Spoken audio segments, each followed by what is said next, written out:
Hi and welcome to today's video. Today I'm going to be taking a look at seed. I suppose spring is upon us now and it's getting to that time of year where we will have to be putting down our seed for the coming seasons. So I'm going to have a look at what seed I had from left over from last year in packets, and then what I've collected from the garden in kind of autumn winter time, and see what I have and what I still need to get depending on what I'm going to grow this year. So we'll have a quick look here. We'll start off with the packeted seed, which is I've broken into a number of different categories, and just good to see what you have already before you go out ordering seed, and to see check it's still in date. Is it still good to use? Realistically, they might give a rough time frame as to when the seed will be past its best buy date, but if in doubt, you can give it a try anyway and see if it germinates perfect. And the reality is, some of it probably will, some of it won't. But if it is out of date, but good to check the dates on them anyway.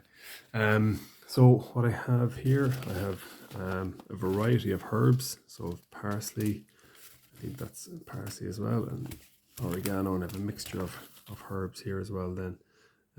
So basil, coriander, chives, and more parsley.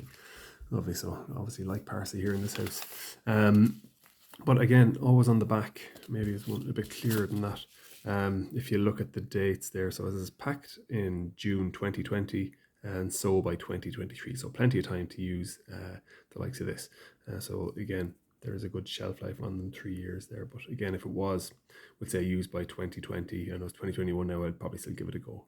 And probably majority of it would be okay. What else here? Then I have some vegetables. So I have peppers, so hot peppers. I meant to put down last year, didn't get them down.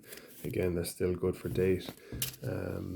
Turnips, I grew them last year. They were quite nice, a bit more like a radish than a turnip really. I thought quite watery, but again, they were nice. Again, radish here, ping pong, they were nice. First time I grew them last year as well, so I have some left over from that. Carrot, sweet corn, beetroot, and tomato. So again, not a bad selection there, but certainly I wouldn't mind adding a few more into that. And then in terms of flowers, I don't have much. I have a packet of calendulas, they mixed, and some stock. Now these are biennial stock. I think I might have shown in the video last week. So again, they need a couple of years before I'm going to get flowers out of them anyway.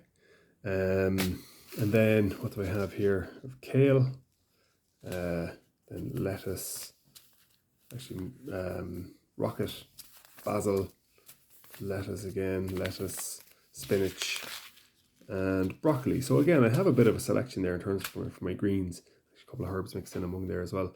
So again, it's not a bad selection, but again, I'll have to look through a few catalogs, seed savers and like that, and see what I can get my hands on in terms of, I don't have anything like, well, I suppose seed potatoes or anything like that at the minute, so hopefully things will open up and ease, and so I'll be able to get my hands on a few of those.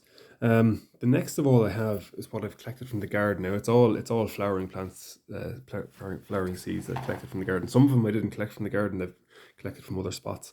What I just picked today actually from the garden was I had a couple of nasturtium seeds.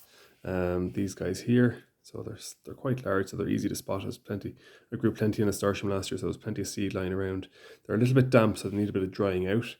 So that's fine, but I have another selection of them there, so I have plenty. And another one here was from the sweet pea. So the sweet pea was late to get going last year, but it really took off, and it's still got a couple of green bits left on it. So it's doing well. But you can see this is the pods, and if you open it up there, then the seeds roll out. So again, I have a number of pods there to get going, but again, they're a bit damp. They've been outside, they need a bit more drying before I store them in my nice little I'll show you here, my little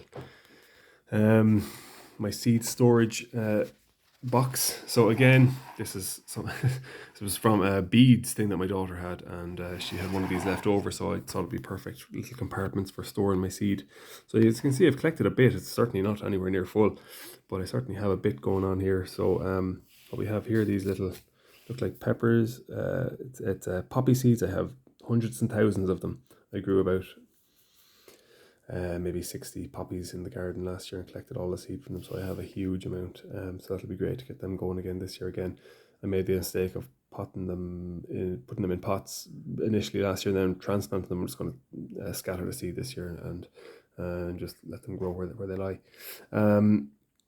Again, I have calendulas here. These little ones here that kind of look a bit like kind of a shriveled up sort of insect or whatever. So again, I have loads of these lying in the soil outside because I had a good few calendulas growing last year. So again, a lot of those seeds will self-germinate in the soil.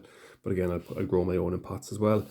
Next here I have marigold. So that'll be fantastic for getting the marigolds down again. That was only from two seed heads, I think. Actually, I got a huge amount of seed from that. Here I have cosmos. So again, it's a variety of different colours. I had a few different cosmos growing last year, so I just picked a few heads and collected the seed, and wasn't too sure of what colours the heads I was collecting them from. So again, I'll have a nice mixture again. These are something that my wife actually picked up on a walk and brought them back there. It's called vetch, so it's a wildflower. And again, I'll show you on the table here. You can it's kind of like a seed pod again. It pops open. There's there's a couple of seeds in there. But again, these little guys, again, I could scatter them in the soil and they'll be fine. But again, I have a few seeds. They're a nice little one to have going. Some people can consider them a bit of an invasive, but I like the flower in them and they last for a long time. And then what I have here is coneflower or rudbeckia. So again, that's a perennial plant. Most of these ones I have here, they're all annual plants. So they, again, as I explained last week, they will they'll do all their growing this year and then die off. Whereas the rudbeckia here is perennial. So again, that will keep coming back year on year, and it's, as I said, it's clump forming, so it spreads and spreads. So again, it's a nice one. You can divide them and put them elsewhere in the garden then once they get to a certain size. But again, that's my little compartment there. It's very, very handy, airtight. It closes over and clasps, and I keep it in a shoebox to keep the light out.